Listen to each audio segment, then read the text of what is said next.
Diyan buhay to. Malasin ka nga naman talaga, oh. Natalo na, natalo pa eh.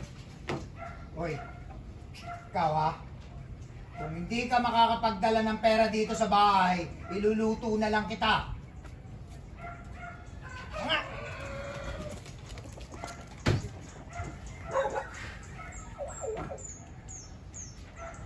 Tay!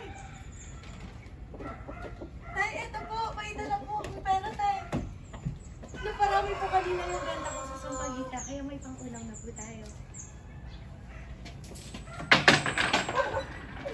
Ano mabibili niyang kakarampot na kinikita mo?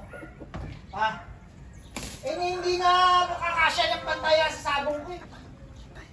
Eh, Tay, kung tigilan niyo na po kaya yung pagsasabong ninyo, wala na po kayong ibang inisip kundi yung pera tsaka yung manok ninyo eh. Hoy, hoy, hoy, hoy! Tumigil ka ha! Bakit ba mas marunong ka pa? Alam mo ikaw ang malas dito sa pamamahay na to eh.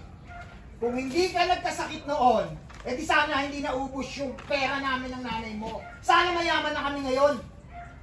Tingnan niyo siya. Tay!